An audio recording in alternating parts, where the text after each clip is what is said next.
justice in that land. There'll be justice in that land. We're unbound, we're unbound. There'll be justice in that land.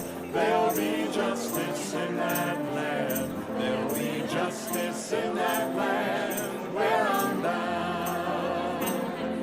There'll be singing in that land. There'll be singing in that land. There'll be singing in that land. We're unbound, we're unbound. There'll be singing in that land.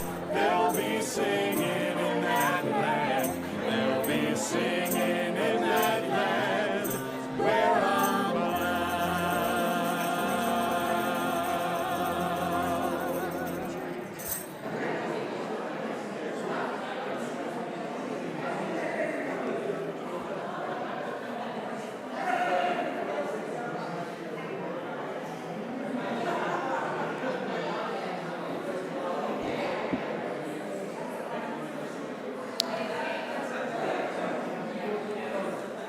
Good morning, Cedar Lane.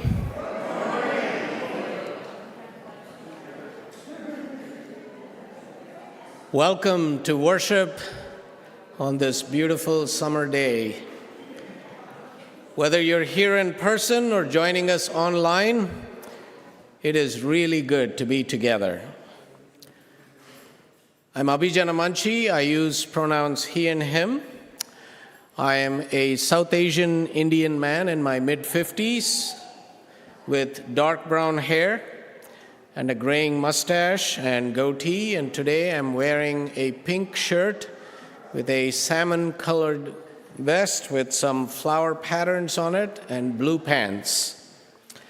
A very special welcome to those who are visiting us, whether it is your first time or your 100th time being with us. You are part of this beloved community. At Cedar Lane, we say love works, and we mean that. Whoever you are, whomever you love, wherever you come from, whatever your story, your presence is a gift. You are welcome here. If you're new or still finding your way here, we'd love to get to know you. If you're joining us online, please introduce yourselves and say hello in the chat. And if you're here in person, feel free to raise your hand. We'd love to give you a warm Cedar Lane welcome. I know we have some newcomers and guests this morning, including some returning guests. Welcome. Thank you for choosing to worship with us. And after the service, join us in the fellowship hall for some refreshments and conversation. And look for a yellow mug, because at Cedar Lane, yellow means? Hello. It sure does. And if you pick up a white mug, it's your invitation to say hello to someone new. As we enter into this time of worship, let us lean into the joy, the music, and the movement of this multi-generational space. Feel free to use some of the creative materials that are available outside. You can go pick them up, and it is both for the young ones and the young at heart. And know that if you need a moment of care, our caring ministry team, led by Kay Gottesman, is here to support you. Thank you, Kay. And today we are delighted to welcome back Varun Chitnis and his friend John, who are sharing their musical gifts with us. Let's give them a warm Cedar Lane welcome.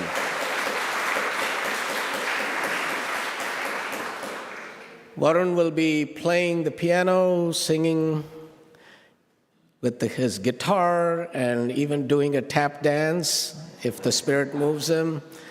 And John will be playing some beautiful pieces on the dulcimer and joining with Varun. As we enter into worship, we also step into a story today, one that stretches across oceans and generations, a story of connection between the thought of India and the soul of America, of how Hindu and Buddhist teachings inspired American transcendentalists like Emerson and Thoreau and Whitman, and how Indian thinkers and reformers found common ground with Unitarian values. This is not a story of conquest or conversion. It's a story of mutual discovery, of people across continents recognizing shared truths and learning from one another despite differences in culture, language, or belief. And so the story unfolds in our service and also includes elements from those traditions as well as music from India. So it's a different service than what we normally do. So let's take a moment and take a breath and jump into the journey by turning first to one another. If you're online, drop a hello in the chat, and if you're here, turn to someone nearby and say, Namaste, neighbor.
Thank you, John, for that beautiful Schumann piece on the Appalachian dulcimer.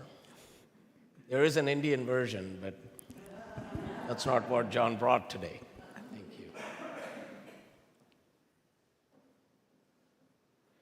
Suvishalamidam vishvam pavitram brahma mandiram chetasu nirmalam tirtham satyam shastra manaswaram vishvaso dharma moolam hi pritihi paramasadhanam swarthanashastu vairagyam brahmaivam prakirtyate. This vast universe is a sacred temple of the divine. The mind, when clear, is a holy place of pilgrimage. Truth is the echo of the scriptures. Faith is the root of all righteousness, and love is the highest path. Let selfishness fall away. Detachment is the way. Thus speaks the voice of the eternal.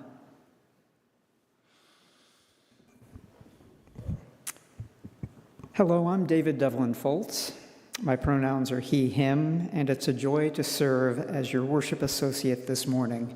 Visually, I'm a white-identified male with brown hair and a graying beard. Today I'm wearing tan pants, a patterned Indonesian shirt, it's a compromise, and black shoes. In our Unitarian Universalist tradition, we light a chalice as a symbol of the faith we share and the community we build together. As Mala Wedberg and Raj Mehta light our chalice here in the sanctuary, we invite those joining online to share in the chat where you are lighting yours. Please rise in body or in spirit and join me in these chalice-lighting words drawn from Chennai Unitarian Church minister, the Reverend Harrison Kingsley. We kindle this chalice to join together in the warmth of community, in the light that dispels shadows from heart and mind. We are renewed and strengthened by the assurance of love and grace, by the ties that bind us in shared humanity. As we gather in worship, may this flame remind us we are united in spirit and held together by love. Thank you.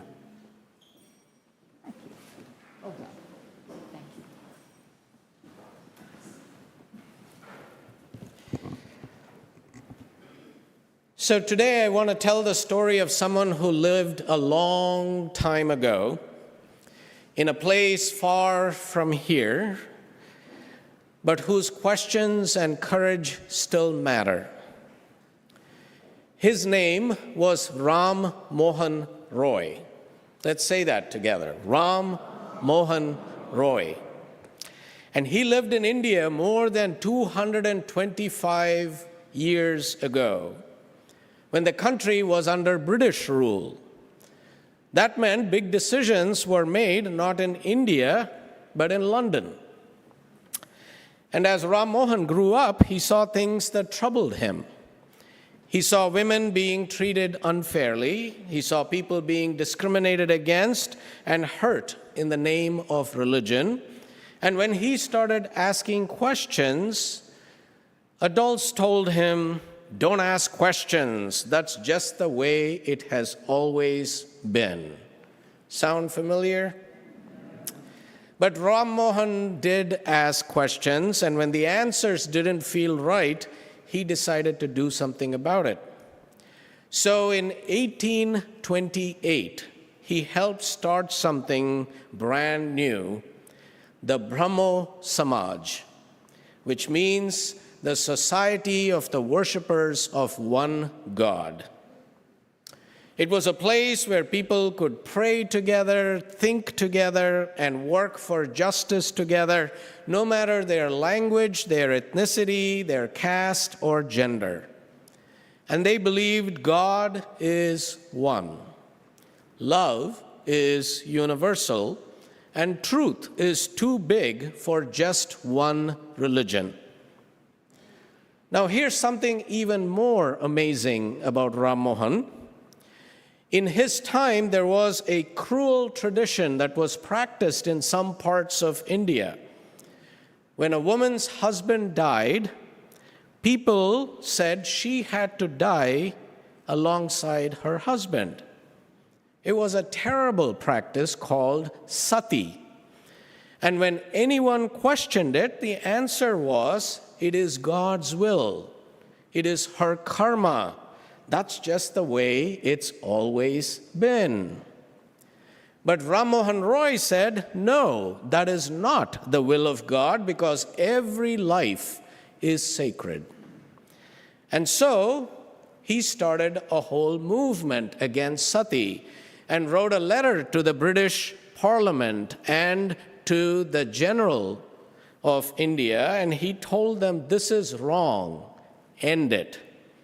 And you know what? For once, they listened. And in 1829, sati was banned in India. Now, Ram Mohan Roy didn't do this alone. He had teachers, friends, and a deep belief that religion should lead us to kindness and compassion, not cruelty. In 1830, Roy traveled to England as an ambassador of the Mughal Empire to make sure that the ban on sati would not be overturned. And while there, he preached in Unitarian churches, met social reformers, and stayed with his friend, Dr. Lant Carpenter, in Bristol. But while visiting, he became seriously ill and died in September 1833. Roy never returned to India, but his courage lived on. So what can we learn from Ram Mohan Roy? That questions matter, that tradition can be challenged, and that courage, especially when rooted in love, can change the world. So let us be people who carry that courage forward. The end. All right. So let us now rise in body and/or in spirit to sing hymn number 148, Let Freedom Span Both East and West, as our children and youth join together to go to Makerspace with Miss Eleanor.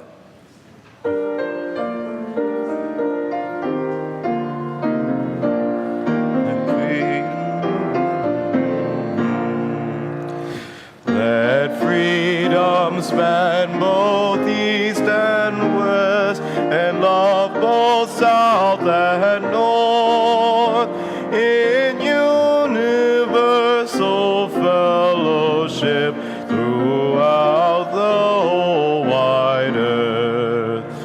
In beauty, wonder everywhere, let us communion find.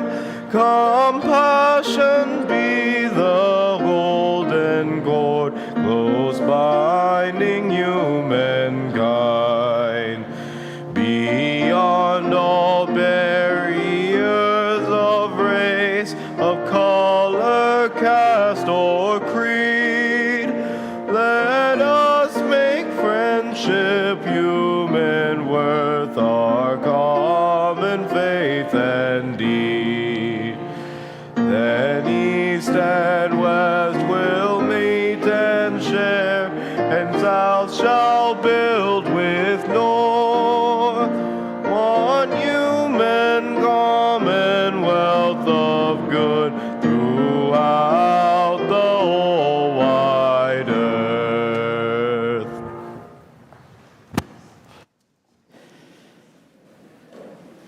seated. Thank you for this beautiful flower arrangement, Angela Wall. If you're here today, what a gorgeous one. And I realized I somehow match without... I could blend right in if I went over there. And just a note of gratitude to Barb Thompson and Khalid Straker for the wonderful slides that they have created today. Really, thank you. Thank you, Barb and Khalid. And Barb went to town creating the theme and all those beautiful visuals, including that great sound of the bells from the Khasi Hills this morning when we started our service. So before we continue, here are a few ways for us to connect, to grow, and make a difference in the life of our community and beyond. Tomorrow, we're invited to join folks for a rally in support of NIH workers at the Medical Center Metro at 4 p.m. The rally will begin at 4:30 and will include some speeches and also a call to action. So I hope some of us can be there and support the folks who have been fighting the good fight. And next Sunday, July 27th, after the service, please join us for our summer potluck lunch, a time to share food and celebrate our life together. For those of you who are visiting, Unitarian Universalism, and especially Cedar Lane, is a food-based religion, and we seek, so this is our communion, so I hope you will join us. You can sign up to bring something at signupgenius.com/go/CL Summer Lunch. It's also in our e-news. And also at the potluck, we'll be sharing some exciting updates and new things that are being developed by our event manager, Erin Wigginton, about what we have done so far and what's coming next and how you can help us grow this important part of our outreach ministry. So we look forward to seeing you all there. And looking ahead, registration is now open for our fall Soul Circles. How many of you are a part of Soul Circles? All right. Well, it is opening up, so the rest of you can join and be a part of a Soul Circle, and you can know more information. The information, again, is in our e-news, and you can find it on Sign Up Genius as well. And they run from September through June, and it's a meaningful way to build community, deepen connections, and also grow spiritually together. And last but not least, if you've been thinking about making Cedar Lane your spiritual home, you're invited to, again, sign the membership book after the service, which will be available in the lobby, and we would be honored and delighted to welcome you into this beloved community. All of this is more than information. It's an invitation to belong, to serve, and to grow and be part of this living tradition. And now, with full hearts, we turn to joys and sorrows.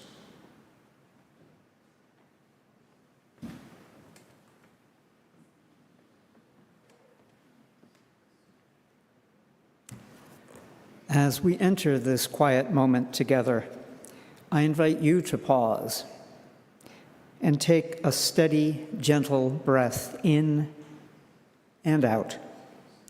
Let your breath bring you here, now, into this circle of care.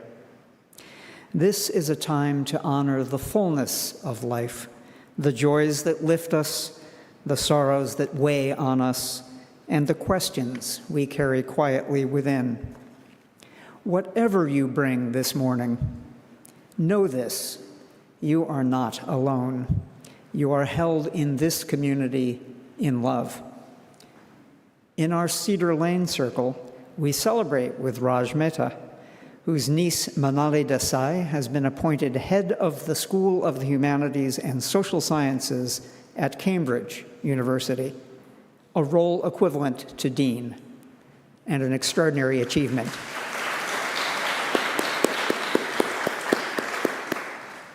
the second time in 700 years that there's a person of color in that position. Extraordinary.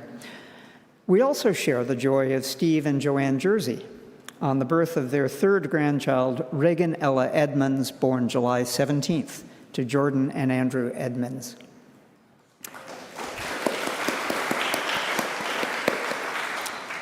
We hold in our hearts all those who journey with grief or uncertainty: federal workers navigating job loss and instability, immigrants seeking safety and home, trans and non-binary beloveds, women and people of color confronting injustice, those living with illness, pain, or disability.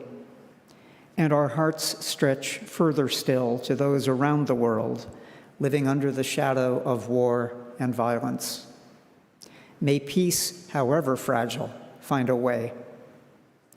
In this spirit of connection, I invite you now to rise in body or in spirit and to speak aloud the names that you carry in your heart, or to share them in the chat. Let us hold them in stillness.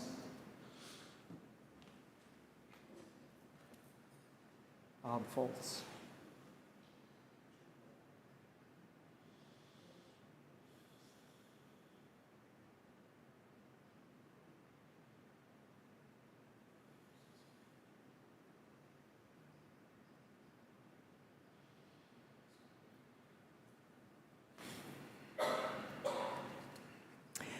And now we invite you into a ritual of connection.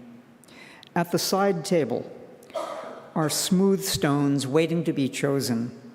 If you feel moved, come forward and place a stone in the bowl of water, a gesture of what you carry: a joy, a sorrow, a prayer, a hope.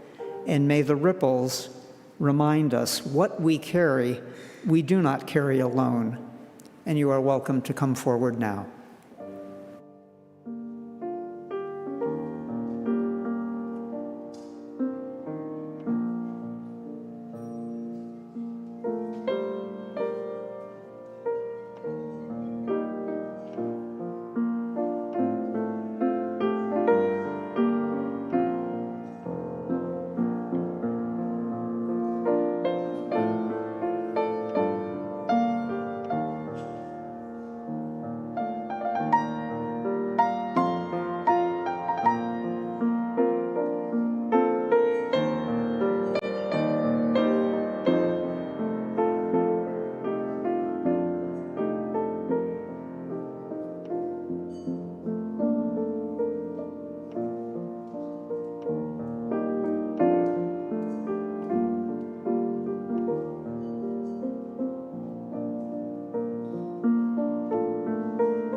Let's take a moment to breathe together. Let your feet rest gently on the floor. Feel the steady weight of your body held by the earth. Let your hand settle softly in your lap. Let your shoulders relax. Let them drop a bit. Lower your neck and release whatever you're carrying. And let your breath come in and go out just as it is. In this moment, there is nowhere you have to go, nothing you have to solve, just this breath, just this body, just this life, beautiful, messy, sacred, yours and ours. Close your eyes if you're comfortable doing so, or lower your gaze and settle in. Keep breathing.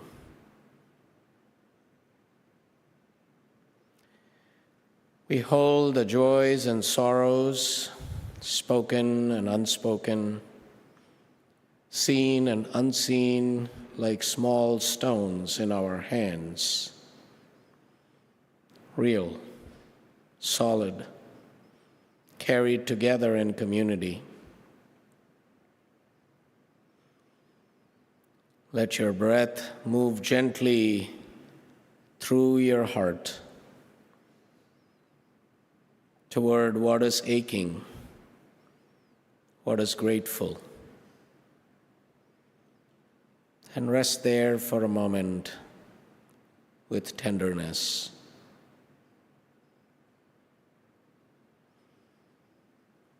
Breathing in and breathing out.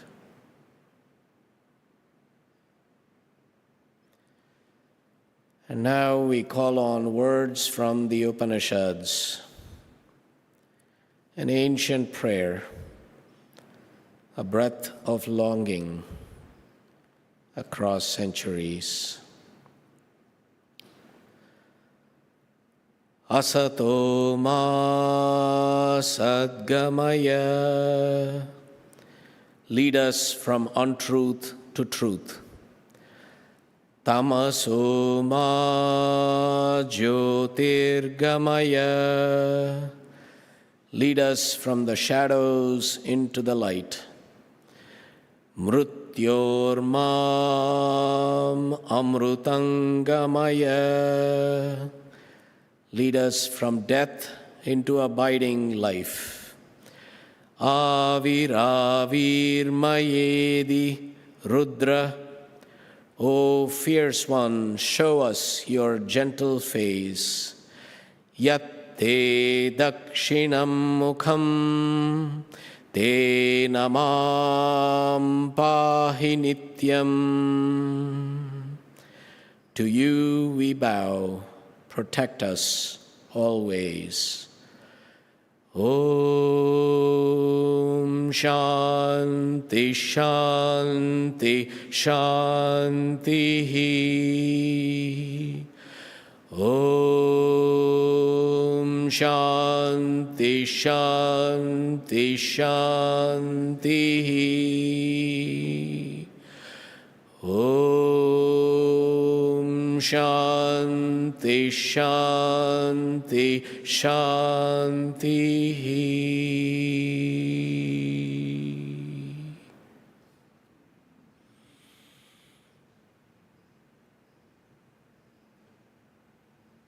So may it be. Blessed be.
Heşoka mamare doyera ho heşoka mamare doyera ho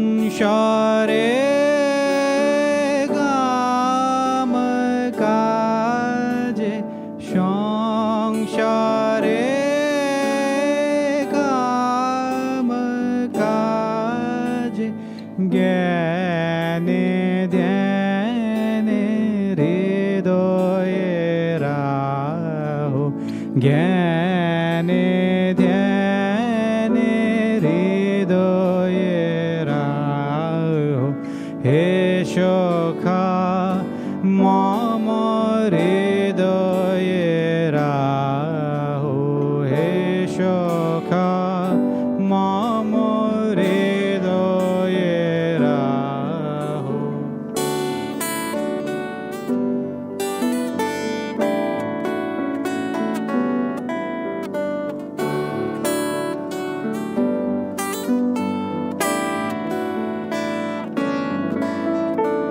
Nath তুমি এসো ধীরে নাথ তুমি এসো ধীরে সুখ দুঃখ আসি নয়নানীরে নাথ তুমি এসো ধীরে সুখ দুঃখ হাসি নয়নানীরে লাহো আমার জীবন ঘিরে লাহো আমার জীবন ঘিরে হে সখা মন হৃদয়ে রাহো হে সখা মম হৃদয়ে রাহো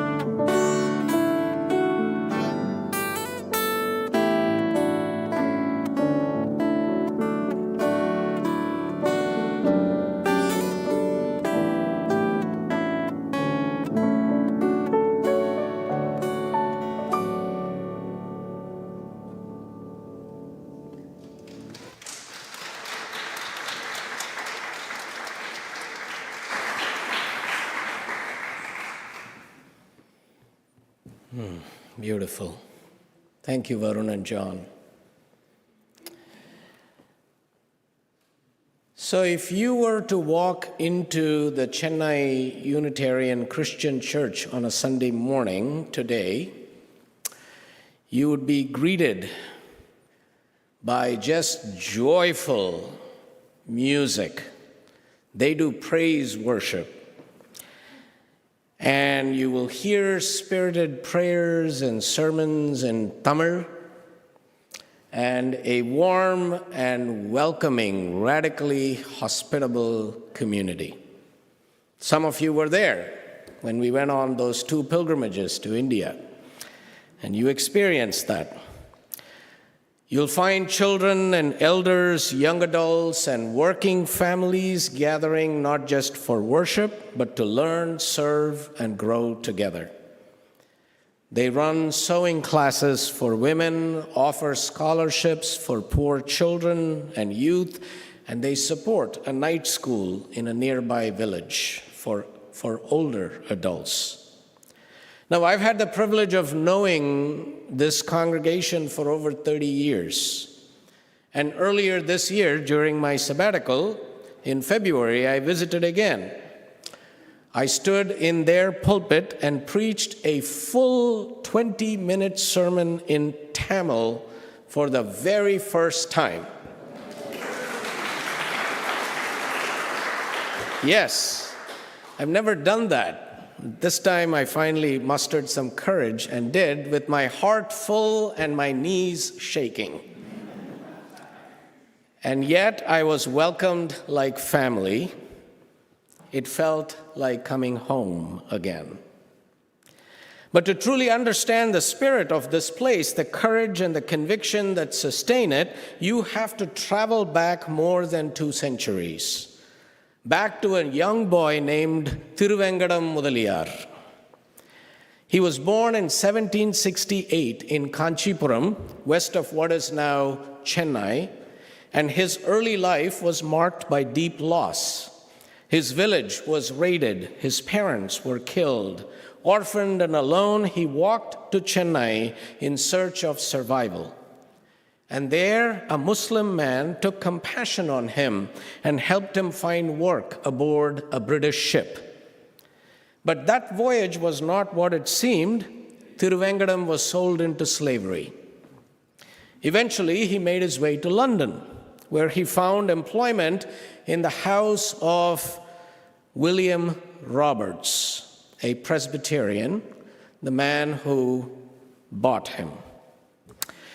And this gentleman taught him English. He introduced him to Christianity and ultimately gave him his freedom. And in gratitude and in perhaps a new beginning, Thiruvengadam took his benefactor's name and became William Roberts. Now, it was in that same household that a pivotal moment occurred. One evening, a maid named Miss Raw handed him a small religious tract. And in the back of that tract was a list of books, writings by Joseph Priestley and Theophilus Lindsay, British Unitarians. Now, Roberts got curious.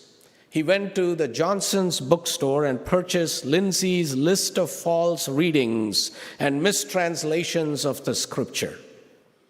And that book opened a door for him, and he began to study in earnest, spending long hours in a London library where he encountered even more books, the writings of William Ellery Channing and others, and theological arguments that echoed the quiet questions he had long carried in his heart. And there, in that quiet sanctuary of books and ideas, Roberts read words that would change the course of his life. That the doctrine of the Trinity was not biblically grounded, that Jesus was a courageous moral teacher, not God, and that faith must be reasonable. Suddenly, the doubts he had harbored were not signs of weakness, but evidence of integrity. Later, he would write, "I was astonished to see that my doubts were not without foundation, and that the doctrine of the Trinity of which I stumbled was not the doctrine of the Bible." And from that point on, Roberts identified as a Unitarian. One of those, he wrote, owned the crucified man, Jesus of Nazareth, to be their only spiritual head under God, the Creator. Now, in 1794, he returned to Chennai with nothing more than a Bible, a book of common prayer, and a heart on fire. Within a year, he had gathered 10 families to teach, preach, translate, and organize, and by 1813, they had dedicated their first chapel in Purasavakkam. It was the beginning of the Unitarian Christian Church in India. Among the founding families was the Samuel family, including Aaron Samuel. His descendants would go on to lead the church for generations. And after Roberts died in 1838, After decades of tireless, faithful service, his son, also William Roberts Jr., tried to continue his ministry, but struggled with poor health and limited support. The movement diminished for a time, but it never disappeared, and it never stopped singing. The flame passed from Moses Benjamin, who followed William Roberts Jr., to Reverend Nathaniel Samuel, Aaron's grandson, who was ordained in England in 1921. And that same legacy continues today through the Reverend Harrison Kingsley, Nathaniel's grandson and the current minister, who was ordained in 1996 and continues to serve. This was not a church built by missionaries. It was not a foreign imposition. It was a Tamil-led expression of liberal Christianity rooted in Enlightenment ideals and Tamil culture. William Roberts was not sent by anyone. He built this ministry from the ground up. And he taught his people to read, distributed tracts in Tamil, and sparked theological conversations that honored both reason and faith. He believed that people could and should read the scriptures for themselves. He preached that faith must be reasonable, that truth must be freely sought, and that no human being should dominate another, whether by caste, class, creed, or colonial power. Roberts also believed deeply in local leadership. He founded schools and catechism classes. He received some support from British Unitarians, especially Thomas Belsham and the British and Foreign Unitarian Association, but on his own terms. In letters spanning more than 20 years, he requested Brooks, printing funds, and guidance, but he made one thing clear. He wrote, "Select 2 or 3 young men of good talents and character with proper instruction from me. They would be much better qualified to teach the gospel to their countrymen than any missionaries you could send from England," he said. So Roberts was not asking for saviors, he was inviting solidarity. And that spirit of self-determination and faithfulness still burns bright. When I stood once more in their sanctuary earlier this year beside Reverend Harrison Kingsley, great-great-grandson of Aaron Samuel, I felt that community across time. I felt it in their singing and in their testimonials, in their laughter and their prayers, and in the fire in the hearts of the people. And I thought, this is the legacy that William Roberts left behind. Not a static institution or a building, but a living faith. A faith that teaches, serves, and loves. So today, the members of the Chennai Unitarian Christian Church continue to live that faith with remarkable devotion. Most of the families come from the surrounding neighborhood. They are working people, middle class and poor, who give of themselves generously to support their church and live their values with dignity and deep love. And above the altar, the words are inscribed, "God is love." And they believe it, they embody it in word and in deed. Theirs is a gospel that moves through the hands and hearts of the people, rooted in their community. They offer what they have, and more importantly, who they are. So this morning, as we receive our offering, we share the plate with the Chennai Unitarian Christian Church, not as charity, but as a covenant. We give not just because we care, but because we belong to each other. We are part of something larger than ourselves, a global family of seekers and servants bound not by creed or notion, but by love. Our gifts today will support our siblings in Chennai as they carry forward a vision of faith rooted in dignity and freedom and love of neighbor. And every dollar you give today will go a long, long way, folks. Because $1 US is equal to about 83 Indian rupees. which will be more than enough to help buy some school supplies, support women's programs, maintain their sanctuary, and keep the ministry alive and growing. So give as you're able, give with gratitude, give to the legacy and the future we're building together. And as the offering is received, we welcome back Varun Chitnis, who will share a powerful song rooted in another liberation story from India, Chavdar Talyacha Khati, by the side of the flavorful pond, written by Marathi poet and freedom fighter Vasant Bapat. The song honors the 1927 Chavdar Tale Satyagraha led by Dr. Bhimrao Ambedkar, the architect of India's constitution and a champion of human dignity. At a time when Dalits were barred from accessing public water, Ambedkar led a peaceful march to the water tank in Mahad, Maharashtra. He lifted the water in his hands, claiming with quiet power the right to drink, to belong, to be fully human. And March 20th is observed as Social Empowerment Day in India, and this song was later set to music and sung across the country by Shahir Leeladhar Hegde as part of the Swatantra Sangram Ghata, a musical telling of India's freedom movement.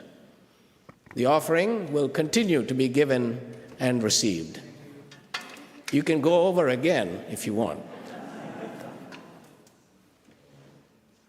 This will be followed by the tap dancing.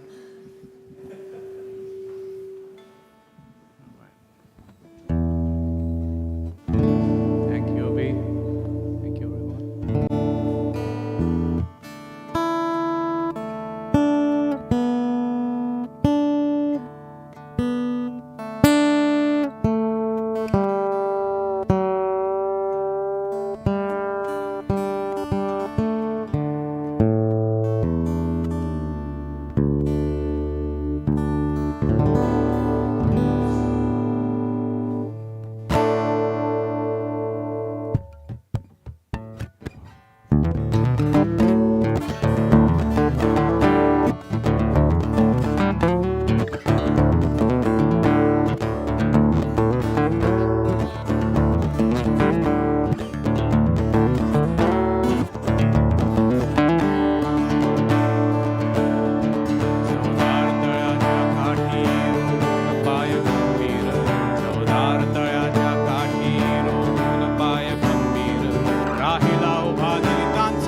दुबळ्यांची सेना मागे लक्तरे हाच गणवेश परी होता संचरलेला अंगात नवावेश दुबळ्यांची सेना मागे लक्तरे हाच गणवेश परी होता संचरलेला अंगात नवावेश त्या पराक्रमी भीमाने क्षण मात्र झाकले नेत्र त्या पराक्रमी भीमाने क्षण मात्र झाकले नेत्र ओंजळीत घेता पाणी ते ठरले युद्ध क्षेत्र ओंजळीत घेता पाणी ते ठरले युद्ध क्षेत्र कापरे अधर्मा भरले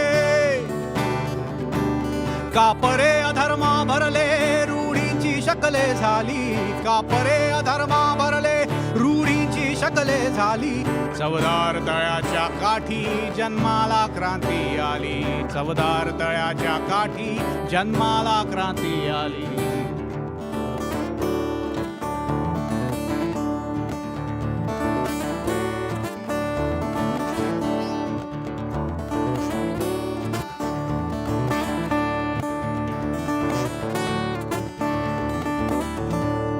रे भीम गर्जना घुमली संघर्ष सिद्ध बुद्धाची ललकारी मानवतेची दुंदुभी नव्या युद्धाची रे भीम गर्जना घुमली संघर्ष सिद्ध बुद्धाची ललकारी मानवतेची दुंदुभी नव्या युद्धाची या दलितांनो छलितांनो वा सज्ज तुम्ही नवसमरा या दलितांनो छलितांनो वा सज्ज तुम्ही नवसमरा अन्याय निपटण्यासाठी व्हा तयार बांधून कमरा अन्याय निपटण्यासाठी व्हा तयार बांधून कमरा या पुढे न चालायाची अपमानित जीवन सरणी या पुढे न चालायाची अपमानित जीवन सरणी या पराक्रमाने तुमच्या छळणारे आणाचरणी या पराक्रमाने तुमच्या छळणारे आणाचरणी जे धुळीत जगती त्यांच्या जे धुळीत जगती त्यांच्या जीवनास येओ अर्थ जे धुळीत जगती त्यांच्या जीवनास येओ अर्थ चवदार तळे होऊ दे समतेचे मंगल तीर्थ चवदार तळे होऊ दे समतेचे मंगल तीर्थ चवदार तळे होऊ दे समतेचे मंगल तीर्थ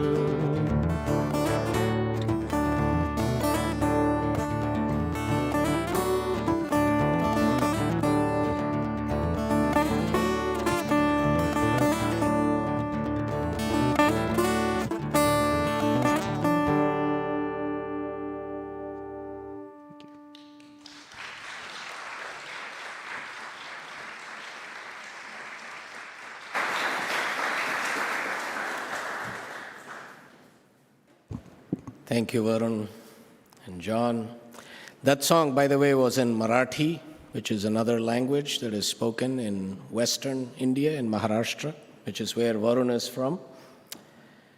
So after hearing the story of William Roberts and the birth of Unitarian Christianity in Chennai, and the story of Ram Mohan Roy that you heard earlier in the service, I want to share what comes next. Because the flame that Ram Mohan Roy helped kindle did not burn alone. It sparked a whole movement that shaped generations, including many of our own Unitarian Universalist ancestors, and continues to shine in India and beyond. Now, I come to this story not as an observer. I am a third-generation member of the Brahmo Samaj. My maternal grandfather and my mother were both deeply involved in the Brahmo Samaj.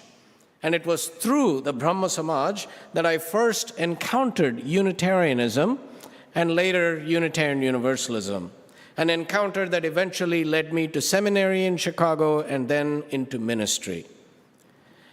As a young adult in the early 1990s, Lalita and I became active at the Hyderabad Brahmo Samaj. It was a small, steady community. And every Sunday morning, we would gather in a quiet hall for meditation, prayer, devotional singing, and a reflection.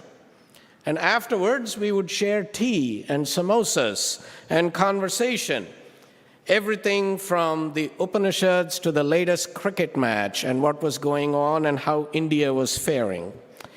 And we also played some cricket together. And that's for you, David Usher. This is a friend. It's a whole different thing. It was there that I learned what it means to practice a faith, both rooted and free, grounded in tradition but never bound by it. And that tradition traces its roots to Raja Ram Mohan Roy, who founded the Brahmo Samaj, the Society of the Worshippers of One God, in 1828. Now, when Roy died just 5 years later in Bristol, many feared the movement might fade. But it didn't. It endured, it evolved, it gave rise to new leaders, new expressions of faith, and new ways of living with integrity. But Roy was more than a reformer. He was a bridge across religions, cultures, and centuries. Born into an Orthodox Brahmin family in Bengal, he studied Persian and Arabic, read the Quran, and came to believe in the unity of God. When he was 19 or so, he wrote this whole treatise in Persian called Tuhfat-ul-Muwahhidin, a treatise in defense of the unity of God. He studied Sanskrit and Vedantic philosophy in Benares and found in the Upanishads a vision of ethical monotheism and reason. He read the Bible in multiple languages, in Hebrew and Greek, and admired Jesus deeply without accepting the Trinity. His book, The Precepts of Jesus, like the Jefferson's Bible, set aside miracles and dogma to lift up moral teachings. Missionaries were outraged, but Unitarians in Britain and America loved him. Some were disappointed that Roy still identified as a Hindu. Channing and Henry Ware being two of them. But Roy understood something we are only beginning to fully grasp. That spiritual transformation need not come at the cost of cultural belonging. He believed then that one could be a Unitarian and still be rooted in one's own tradition. He was, in that sense, a Hindu Unitarian long before such hyphenated identities were widely accepted. For Roy, reform was most powerful when it came from within. In his letters to Channing and Joseph Tuckerman, he didn't ask for missionaries, he asked for support for education and social reform. He did not see Unitarianism as a Western import brought to the heathens of India, but as a universal faith already alive in Indian soil. And that soil, it turns out, was already growing something new. One of Roy's collaborators was William Adam, a Scottish Baptist missionary who had come to India to convert the heathen. In 1821, Roy joined Adam and William Yeats, another missionary, in translating the New Testament into Bengali. Now, Roy's firm rejection of the Trinity led Yeats to walk away from the project. But Adam stayed, and he began reading Joseph Priestley and Theophilus Lindsay and Channing and Roy's own writings, and eventually Adam publicly declared himself a Unitarian. Now, the Baptist Missionary Society in Serampore was scandalized. The Baptist press called it the story of the second fallen Adam. But you see, Adam did not see it as a fall, he saw it as liberation. And so together, Roy and Adam founded the Calcutta Unitarian Society, printing tracts in Bengali and English, holding public dialogues and planting the seeds of a liberal religious tradition grounded in reason, conscience, and spiritual freedom, which led to the formation of the Brahmo Samaj. Now, in the 1840s, Devendranath Tagore, father of the Indian poet Rabindranath Tagore, joined the Brahmo Samaj and brought deeper spiritual grounding to the movement. He emphasized that revelation flows not only through scripture, but also through inner experience, beauty in the natural world. And then came Keshab Chandra Sen, a young visionary and bold figure. He saw in Jesus a moral teacher, not a savior. Like Theodore Parker, he believed religion should be rooted not in creeds, but deeds. He championed women's education, interfaith dialogue, and the abolition of caste. His activism helped pass the 1872 Special Marriage Act, which legalized intercaste and interfaith unions. Now, these were bold moves that shook patriarchy, caste, and the colonial status quo. But with growth came conflict. After Keshab Sen arranged a controversial marriage for his underage daughter into a royal family, the movement split. Out of that split came the Sadharan Brahmo Samaj, the People's Brahmo Samaj, committed to democracy, lay leadership, and ethical living, which continues to this day. Another Brahmo leader was Keshab's cousin, Pratap Chandra Mazumdar, who traveled to Chicago in 1893 to speak at the World's Parliament of Religions. While Swami Vivekananda introduced Hinduism to the West, Mazumdar presented the Brahmo Samaj as a living faith, indigenous, inclusive, and spiritually open. He told the gathering, the Brahmo faith is not an exotic plant, not an offshoot of Christianity. It is a development from within the soul of India. It proclaims, in those days, he said, the fatherhood of God, the brotherhood of humanity, and the moral law as the pathway to spiritual growth. And to his Unitarian hosts, he added, you gave us your Emerson, your Parker, your Channing, and we gave you Ram Mohan Roy and Keshav Chandra Sen. Let us walk together. And we did. Now, Reverend Charles Dahl, a Unitarian minister from Boston, lived and worked in Kolkata from 1855 to 1886, the only Unitarian missionary to have ever traveled to another country. Now, Dahl joined the Brahmo Samaj, gave up his Unitarian faith, helped start schools, and fostered interfaith partnerships.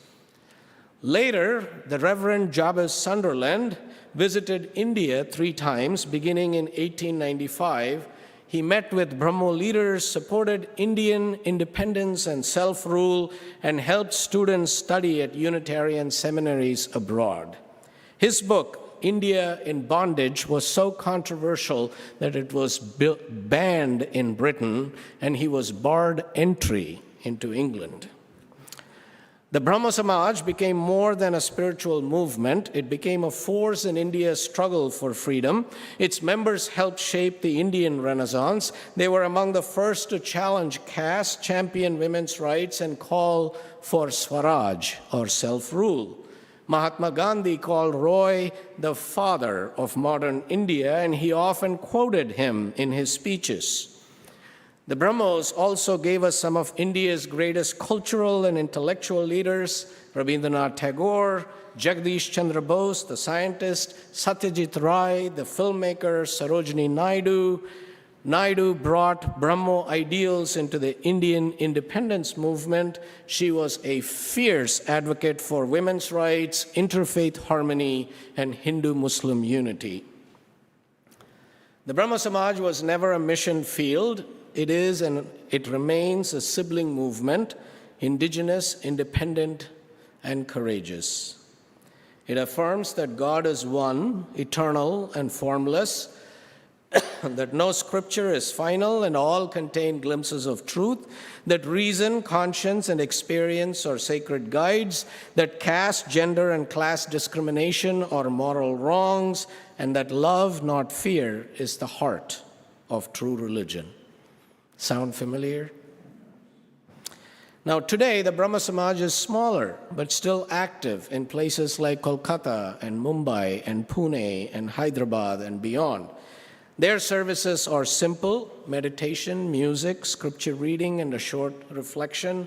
No rituals, no clergy, no hierarchy, just people gathered in spirit and service. They close each gathering with these words, Brahma Krupa Hi Kevalam. God is grace alone, and that grace flows still. So let me close with the words of Keshav Chandra Sen, words that live on in our UU hymnal and still call us to something larger than ourselves. Unto the Church Universal, which is the depository of all ancient wisdom and the school of all modern thought, which recognizes in all prophets a harmony, in all scriptures a unity, and through all dispensations a continuity, which abjures all that separates and divides and always magnifies humanity and peace, which seeks truth in freedom, justice in love, and individual discipline in social duty, and which shall make of all persons, sects, classes, nations, and races one beloved community. Unto this church and unto all its members, known and unknown throughout the world, we pledge the allegiance of our hands and our hearts. So may it be. And now I invite you to rise and sing number 197. There are numerous strings. This is one of the hymns by Rabindranath Tagore in our hymnal.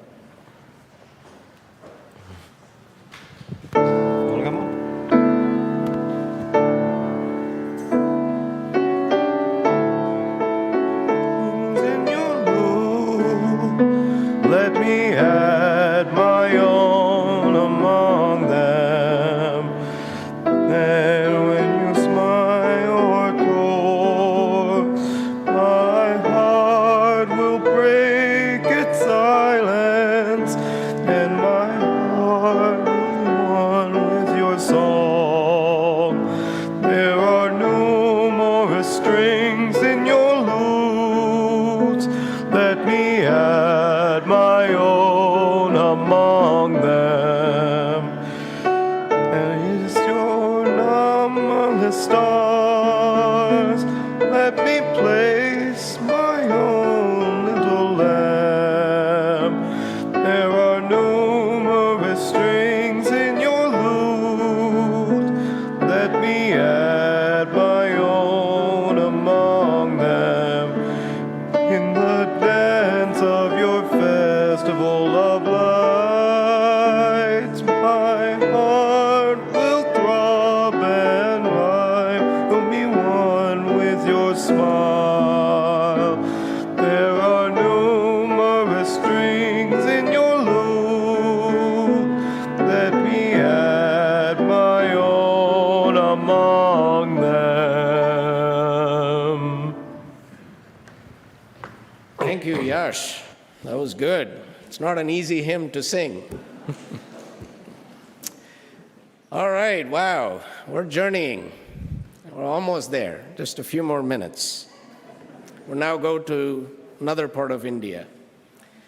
In the highlands of northeast India, where the clouds gather over rolling hills, a third strand of Unitarianism took root. The year was 1887. The place, the Khasi and Jaintia hills of what is now Meghalaya, literally known as the abode of the clouds. Now, Meghalaya is about the size of Massachusetts.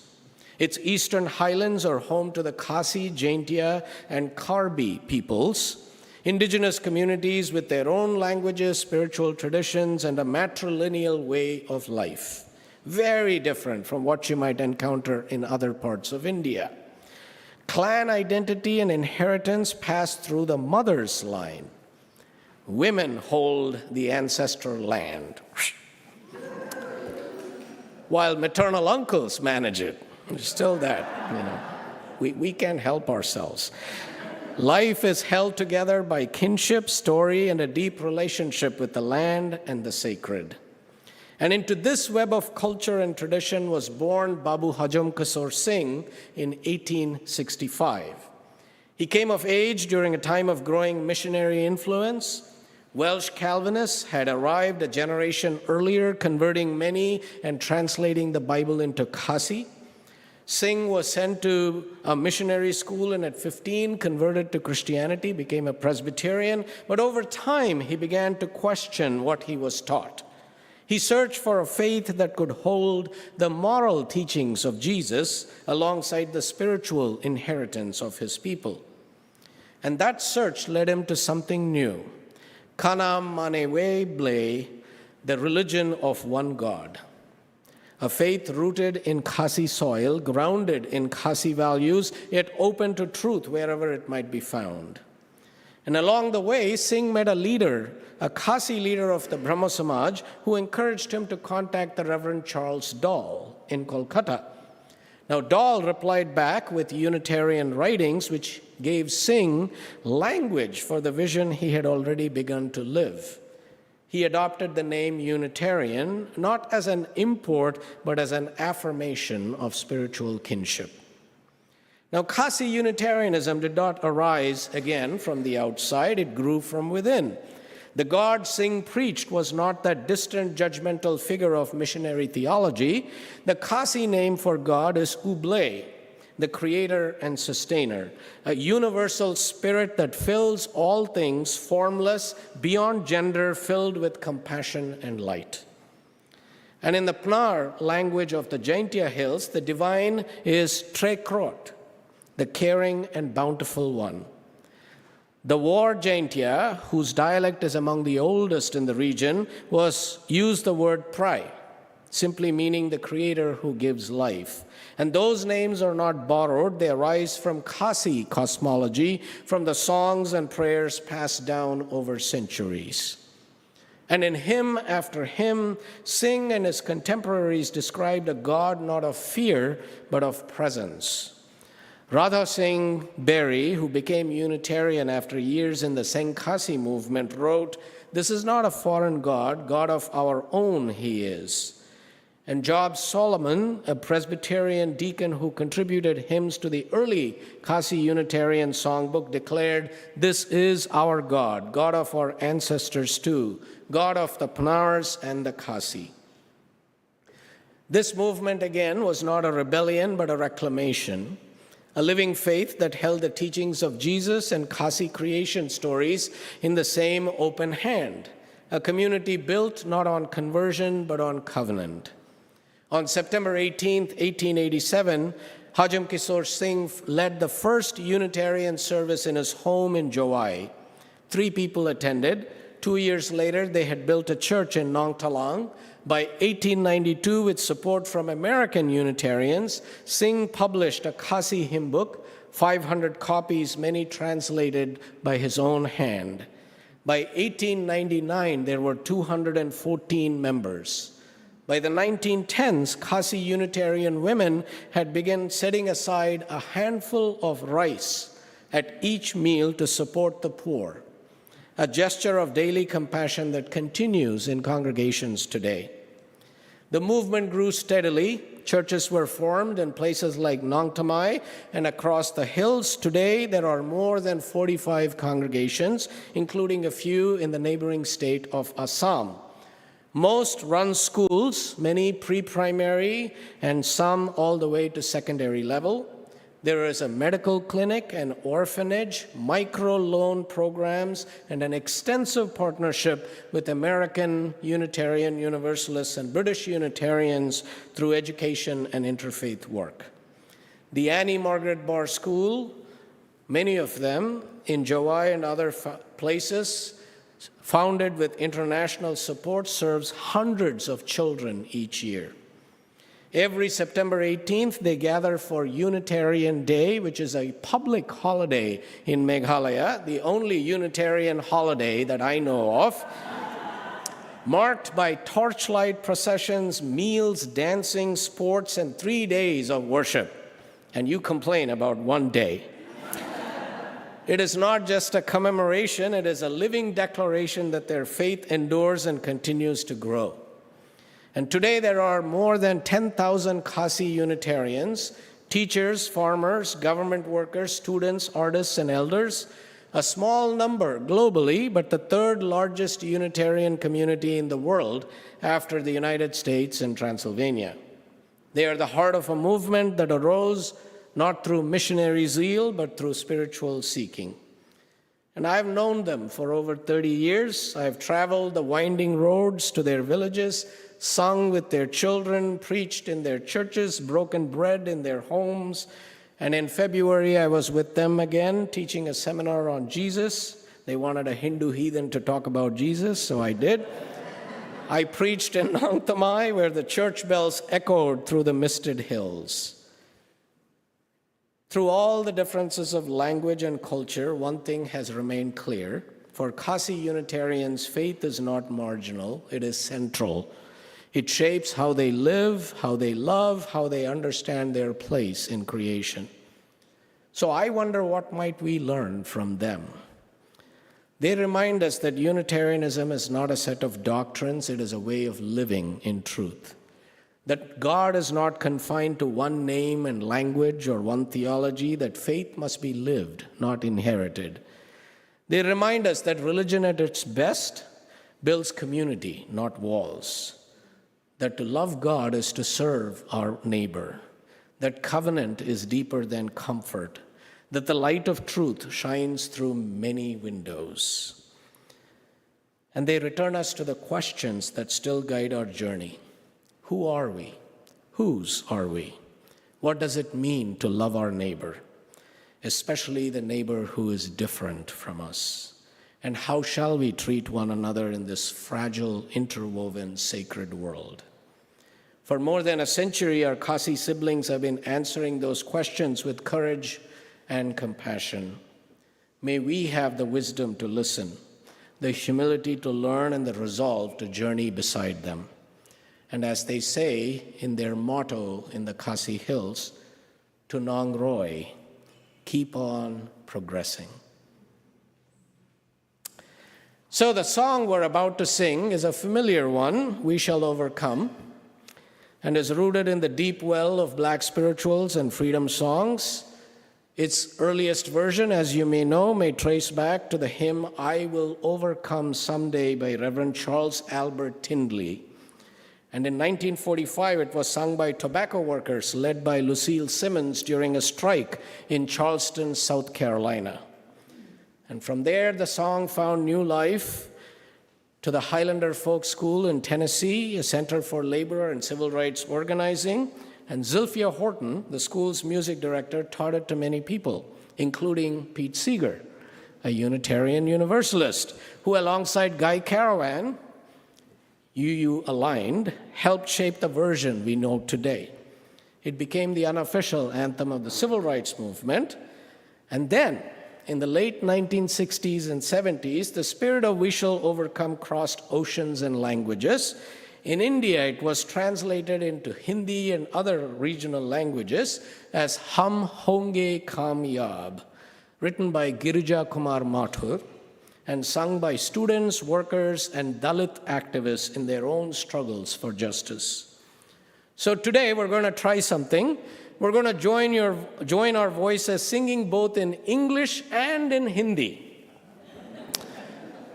So it'll be a good experiment, and Varun and Yash will lead us with the lyrics projected on screen, and Jasmine is going to accompany. They practiced. It sounded great. We just have to breathe and go through it, not read ahead and try to understand, because those are things we like to trip ourselves up. Just be present, rise in body and or in spirit. And Yash, Varun.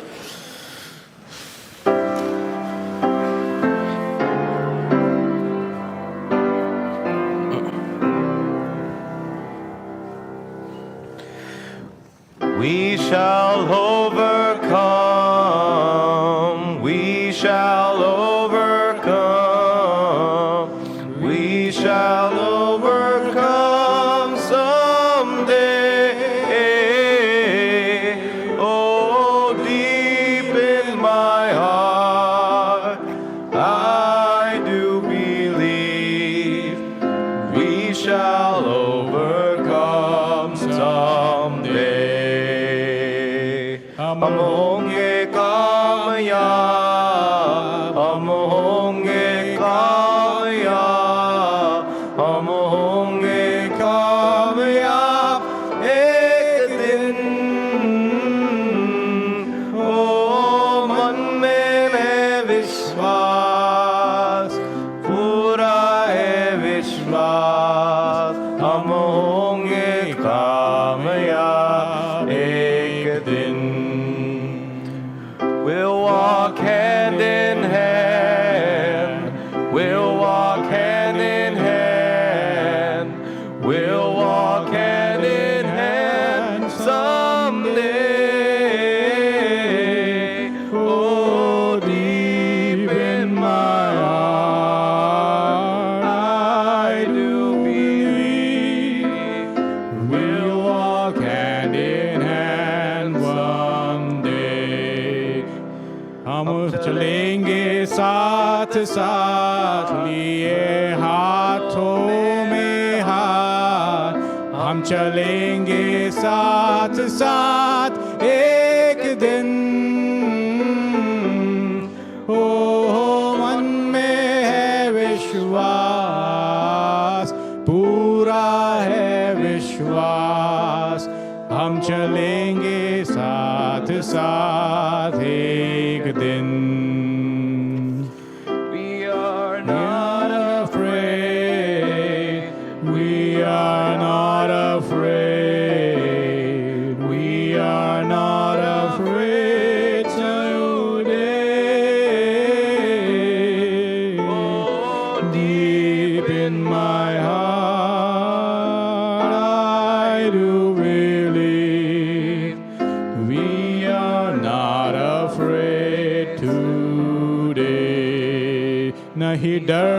किसी का आज, नहीं डर किसी का आज, नहीं डर किसी का आज।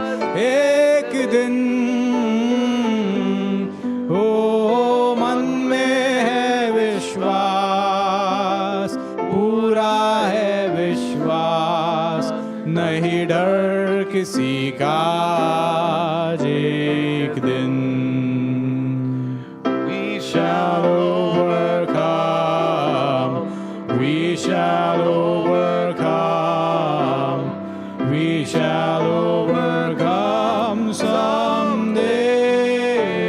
someday. Oh, deep in my heart, I do believe we shall overcome someday.